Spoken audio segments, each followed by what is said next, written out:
One of the things I love about lenses is they don't really get old. On a daily basis, we're bombarded from companies, more megapixels, more functions. It can do this, it can do that. It was used on this film, it's used by this photographer, buy this new camera. But with lenses, it's not really the case. I've got lenses from the 50s, the 60s, the 70s, the 80s, and no matter what camera I buy, I can still use those lenses. Now, before I get fully into this, I just want to explain something very quickly. I've been running another YouTube channel on mixing and mastering audio for a good few years, but a photography channel is a new thing to me. And before I started it, I obviously did a lot of research. And the conclusion that I came to was that I'm not going to be pixel peeping. I'm not going to be shooting pictures of charts. It's going to be more real world stuff. I'm probably not even going to showcase photographs straight out of the camera.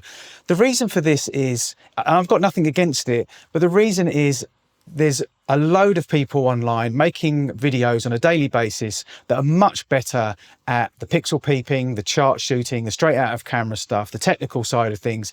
There's a load more people that are much better at it than I am. So I didn't really see the point. My audio channel is very meat and potatoes. It's very, this is how it is, this is how it sounds, no bullshit, just straight up real world situations. And I think I wanted to translate that onto my photography channel as well. So my pictures and my video, they are going to be edited.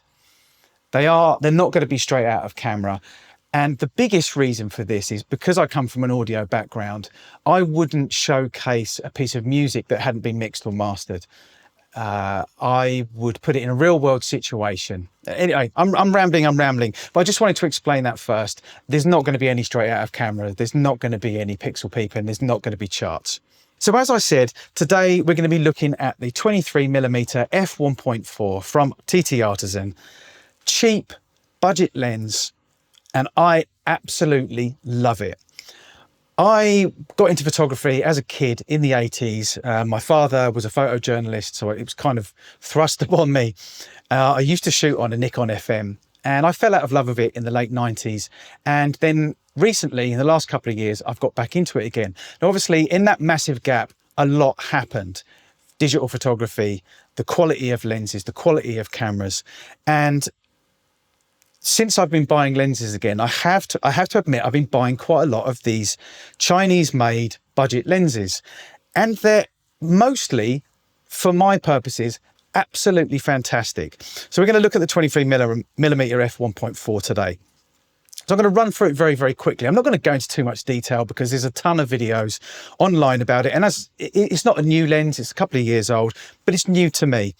So running through it very quickly, all metal. Really, really well made. I mean, it's kind of built like a tank. I could easily drop it on the floor without any problems. Obviously, I wouldn't want to do that. Starting from the back, we have the focus ring.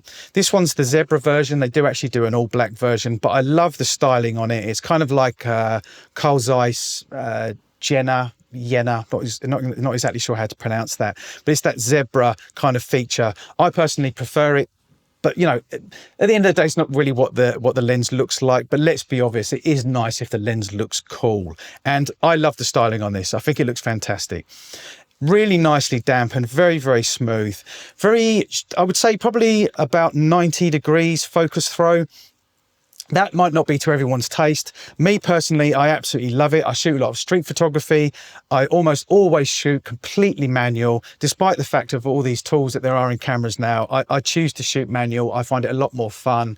And so 90 degrees for still photography, maybe not so much for videography, but for still photography, 90 degrees when I'm in the street, being able to go from 20 centimeters, which is the close focus, all the way to infinity in one turn like that. I absolutely love it. It's perfect for me.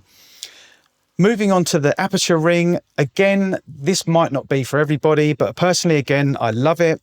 It's got lovely little clicks. I do like a declicked sometimes for videography, but for stills, I don't mind a clicked aperture. Even for videography, I'm not really one of these people that will change aperture mid-shot. So this, you know, a lot of people say, oh my God, it's clicking. I'm going to be able to hear it in camera. Well, I mean, if you're shooting videography, you probably shouldn't be using the audio from in camera anyway. You'll be using a boom or a lav or something similar. So I doubt you're going to pick up that. Lovely little click. You might actually be picking it up because I've got a lav mic taped to my chest. So aperture ring starts at 1.4, obviously, half clicks between 1.4 to 2, half clicks all the way up to 4, and then 5.6, 8 and 16, just one click. Now, I've seen quite a few people say they don't really like this. Again, it's personal taste. I absolutely love it. When I'm shooting street, I probably more often than not will use 5.6 and 8, maybe sometimes 16. If I'm zone focusing, it's going to be 5.6 and 8. And I love the fact that I've got this up to my eye. If I go all the way there, I know I'm on 16 without looking. One click, I know I'm on 8. One click, I know I'm on 5.6. That to me, in the street, with it up to my eye, I absolutely love it. Not having to check. And obviously, because it's manual, there's no readout in the camera. So being fully manual, having this kind of tactile feel and knowing exactly where everything is. Like I said, the 90 degrees focus throw, the aperture ring with the way that it is, for me, on the street, absolutely perfect. But it's not going to be everyone's cup of tea. Going back to the actual lens, the markings on the lens, they feel like they're painted. So I guess they could wear off. I guess that could be a problem over the years. In 20 years' time, when this is considered a vintage lens, then maybe the markings would have worn off. But again, for me personally, it's not really a problem. I get to know my lenses, from that, I know roughly that's going to be around about 10 feet, that kind of thing. That's how I tend to be with my lenses. From shooting fully manual, I like to get to know them inside out. So yes, it could rub off. It could be a problem for some people, but it's not really a problem for me. Lens cover, some of the TTArtisans are screw on. This one just slides off. It's nice, it's metal, as is the whole lens. It could fall off quite easily, I guess. Again, it might not be for everybody. I kind of like it, but I can see myself losing that quite quickly. But I haven't lost it so far. Accessories, I've got a few things here. I use follow focus, so you can get that quite easily. That was really, really cheap. That just slides on there. I've got this lovely little lens hood. It's 43 millimeters. So that goes on. That's really, really nice. Gives it a nice kind of retro look. It's also prone to a little bit of flaring, so a lens hood obviously does help. So as I said earlier on in the video, with my sample shots, they're not going to be straight out of camera. They are going to be edited. Just to let you know, I edit in Lightroom and Photoshop most of the time. I start off in Lightroom and then I move to Photoshop. I use Dehancer quite a lot. And so all of my photographs are going to be edited. There won't be any straight out of camera stuff. And the same with the videography as well. That will also be edited.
So who is this lens for and who is this lens not for?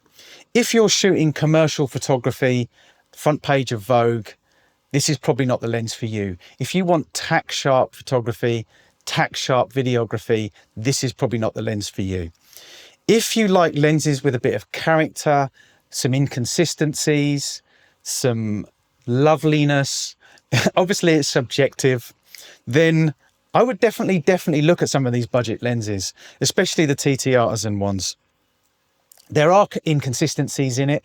There are a few issues with soft, sharp, soft, sharp. I've seen a few people mention wide open. It can be sharp in the middle, then it can go soft, then it can go sharp, then it can go soft.